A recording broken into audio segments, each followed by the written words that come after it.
suivez l'information de géostratégie de la tour de Babel et des prophéties bibliques d'eschatologie, d'Apocalypse. Si les Africains veulent sortir de l'ornière socio-économique, ils peuvent, par décision politique, se réunir et créer la monnaie unique africaine.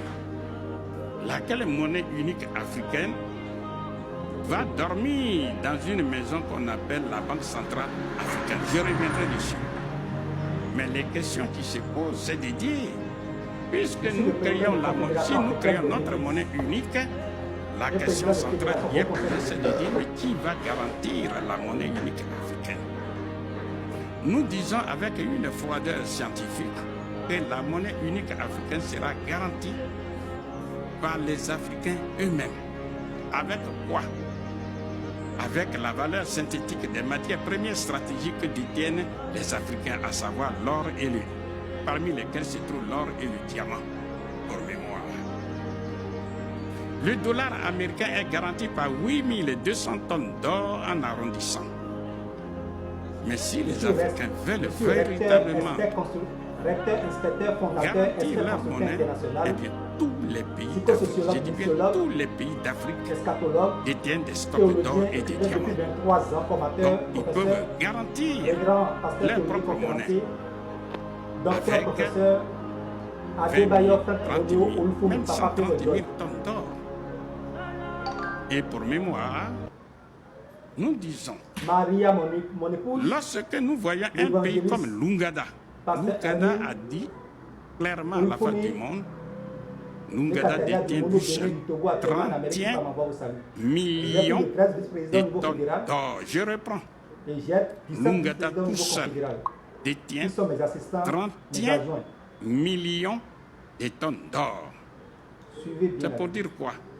Si les pays africains veulent véritablement coopérer, ils veulent s'unir, ils peuvent demander simplement à l'Ouganda décaisser nos 130 000 tonnes d'or qu'on va mettre dans notre banque centrale pour garantir notre monnaie unique. Et nous autres, nous allons vous rembourser, vous l'Ouganda, à dose homéopathique. Tout ça, ça fait partie des négociations.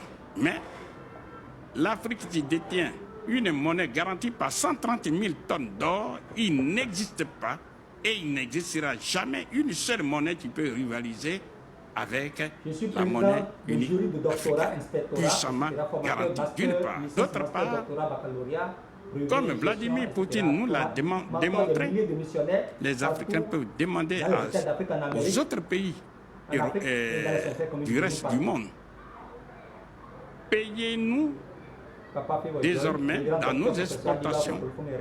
Vous devez nous payer dans notre MUA, dans notre monnaie unique africaine. Et quand vous allez le faire, on voit bien, c'est la loi de l'offre et de la demande. Pour mémoire,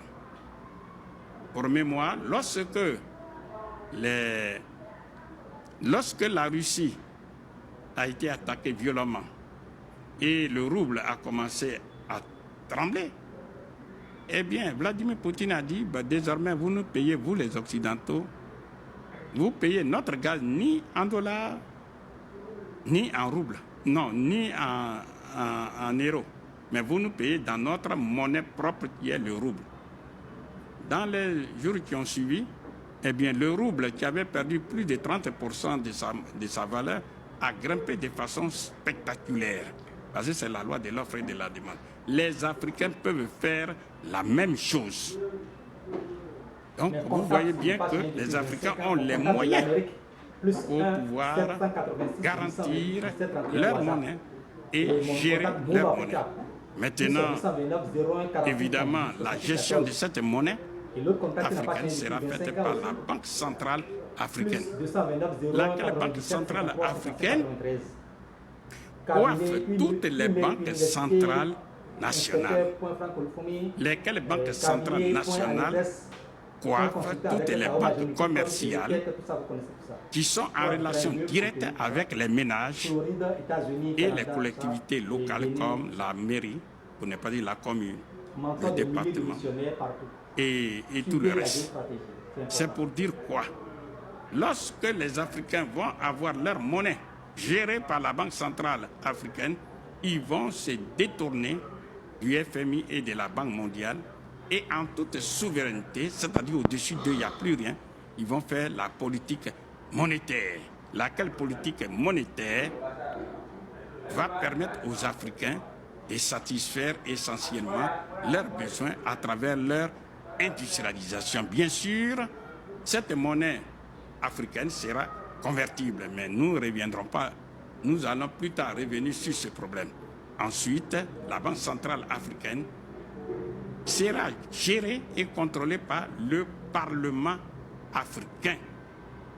Ça veut dire qu'à travers la monnaie unique africaine, les Africains retrouvent toute leur souveraineté. Question essentielle, qu'est-ce qu'on va faire avec la monnaie unique africaine? Ce qui nous permet d'aborder la deuxième solution qui consiste à dire, c'est l'industrialisation.